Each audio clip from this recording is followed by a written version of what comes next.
100 शब्द प्रति मिनट। शुरू।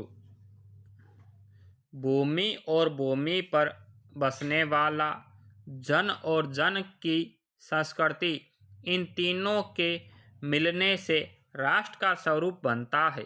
भूमि का निर्माण देवों ने किया है, जो बहुत समय से है। उसके भौतिक स्वरूप, सौंदर्य और समृद्धि के प्रति सचेत होना हमारा आवश्यक कर्तव्य है। यह पृथ्वी सच्चे अर्थों से सभी राष्ट्रीय विचारधाराओं की माँ है। जो राष्ट्रीयता पृथ्वी के साथ नहीं जुड़ी, वह जड़ से अलग होती है। राष्ट्रीयता की जड़ें पृथ्वी में जितनी गहरी होगी, उतना ही राष्ट्रीय भावों का अंकुर फूटेगा। इसलिए पृथ्वी के भौतिक स्वरूप की संपूर्ण जानकारी प्राप्त करना, उसकी सुंदरता, उपयोगिता और महिमा को पहचानना आवश्यक धर्म है। इस कर्तव्य की पूर्ति सैकड़ों हजारों प्रकार से होनी चाहिए। पृथ्वी से जिस वस्तु का संबंध है, चाहे वह छोटी हो या बड़ी, उसकी कुशलता के बारे में जानने के लिए हमें कमर कसनी चाहिए। पृथ्वी का संपूर्ण अध्ययन जागरूक राष्ट्र के लिए बहुत ही आनंद देने वाला कर्तव्य माना जाता है। गांवों और नगरों में सैकड़ों केंद्रों से इस प्रकार का अध्ययन करने की शुरुआत होनी आवश्यक है। उदाहरण के लिए, पृथ्वी की उपजाऊ शक्ति को बढ़ाने वाले बादल, जो हर साल समय पर आकर अपना अमृत जल बरसाते हैं, हमारे अध्ययन के घेरे में आने चाहिए। उन बादलों के जल से बढ़ने वाली लताएं और वनस्पति का बारीकी से परिचय प्राप्त करना हमारा कर्तव्य है। इस प्रकार जब चारों तरफ से हमारे ज्ञान के दरवाजे खुलेंगे, तब सैकड़ों वर्षों से खाली और अंधकार से भरे जीवन के क्षेत्रों में नया उजाला दिखाई देगा। धरती माता की गोद में जो अमूल्य खजाना भरा है, जिसके कारण वह वसुंधरा कहलाती है, लाखों करोड़ों वर्षों से अनेक प्रकार की धातुओं को पृथ्वी के गर्भ में पोषण मिला है। दिन रात बहने वाली नदियों ने पहाड़ों को पीस पीस कर ना जाने कितने प्रकार की मिट्टी हमें दी है। भविष्य में आर्थिक ऊंचाइयों तक पहुंचने के लिए इन सब की जांच पड़ताल जरूरी है। पृथ्वी की गोद में जन्म लेने वाले पत्थरों को कुशल कारीगरों द्वारा संवारने पर वे बेहद खूबसूरती का प्रतीक बन जाते हैं। देश की नारियों की सुंदरता बढ़ाने और अनेक प्रसाधन व सजावट में इन छोटे छोटे पत्थरों का भी कितना योगदान रहा है, इसका भी हमें पता होना चाहिए। पैरा। पृथ्वी और आकाश के बीच में जो कुछ सामग्री भरी है, पृथ्वी के चारों ओर फैले हुए गहरे समुद्र में जो जीव जंतु और रत्नों का खजाना है, उन सब के प्रति चेतना और स्वागत के नए भाव राष्ट्र में फैलने चाहिए।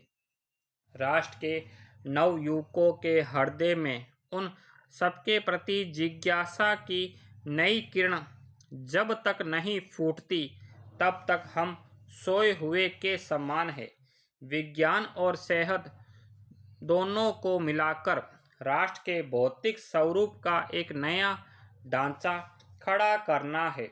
यह कार्य खुशी, उत्साह और बिना थके नित्य आगे बढ़ाना चाहिए। हमारा उद्देश्य है कि राष्ट्र में जितने हाथ हैं, उनमें से कोई भी इनमें भाग लिए बिना खाली ना रहे। मातृभूमि पर निवास करने वाले मनुष्य राष्ट्र का दूसरा अंग है। पृथ्वी और मनुष्य न हो तो राष्ट्र की कल्पना असंभव है। पृथ्वी और लोग दोनों के मिलने से ही राष्ट्र का स्वरूप बनता है। मनुष्यों के कारण ही पृथ्वी मातृभूमि की संज्ञा प्राप्त करती है। पृथ्वी माता है और लोग सच्चे अर्थों में पुत्र है। लोगों के हृदय में इस सूत्र का अनुभव ही राष्ट्रीयता की चाबी है। इसी भावना से राष्ट्र निर्माण के अंकुर फूटते हैं। यह भाव जब शक्तिशाली रूप में जागता है, तब राष्ट्र निर्माण का स्वर वायुमंडल में गूंजता है। इस भाव के द्वारा ही मनुष्य पृथ्वी के साथ अपने सच्चे संबंध को प्राप्त करते हैं। जहाँ यह भाव नहीं है, वहाँ मनुष्य और भूमि का संबंध बेजान बना रहता है। जिस समय लोगों का हृदय भूमि के साथ माता का और पुत्र का संबंध पहचानता है, उसी क्षण आनंद और श्रद्धा से भरा हुआ उसका प्रमाण भाव मातृभूमि के लिए प्रकट होता है। यह प्रणाम भाव ही पृथ्वी और मनुष्य का मजबूत बंधन है। इसी मजबूत दीवार पर राष्ट्र का लंबा जीवन आश्रित रहता है। इसी मर्यादा को मानकर राष्ट्र के प्रति मनुष्यों के कर्तव्य और अधिकारों का उदय होता है। जो मनुष्य पृथ्वी के साथ माता और पुत्र के संबंध को स्वीकार करता है, उसे ही पृथ्वी के वरदानों में भाग पाने का अधिकार है। माता के प्रति प्यार और सेवा भाव पुत्र का स्वाभाविक कर्तव्य है। यह ऐसा धर्म है जिसका कोई कारण नहीं है। स्वार्थ के लिए पुत्र का माता के प्रति प्रेम पुत्र के पतन को सूचित करता है। जो लोग मातृभूमि के साथ अपना संबंध जोड़ना चाहते हैं, उन्हें अपने कर्तव्यों के प्रति पहले ध्यान देना चाहिए। माता अपने सब पुत्रों को समान भाव से चाहती है, इसलिए पृथ्वी पर बसने वाले सभी मनुष्य बराबर है। उनमें ऊंच और नीच का भाव नहीं है। जो मातृभूमि के हृदय के साथ जुड़ा हुआ है, वह समान अधिकार का भागी है।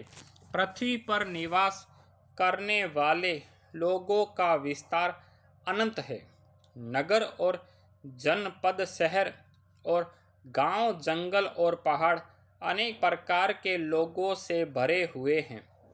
ये मनुष्य अनेक प्रकार की भाषा बोलने वाले और अनेक धर्मों को मानने वाले हैं।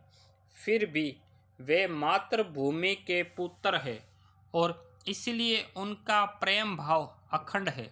सभ्यता और रहन सहन की दृष्टि से लोग एक दूसरे से आगे पीछे हो सकते हैं, लेकिन इस कारण से मातृभूमि के साथ उनका जो संबंध है, उसमें कोई भेदभाव नहीं हो सकता। पृथ्वी के विशाल आंगन में सब जातियों के लिए समान क्षेत्र है। मिलजुल कर रहने से भरपूर प्रगति और उन्नति करने का सबको एक जैसा अधिकार है। किसी मनुष्य को पीछे छोड़कर राष्ट्र आगे नहीं बढ़ सकता। इसलिए राष्ट्र के प्रत्येक अंग की खबर हमें लेनी चाहिए।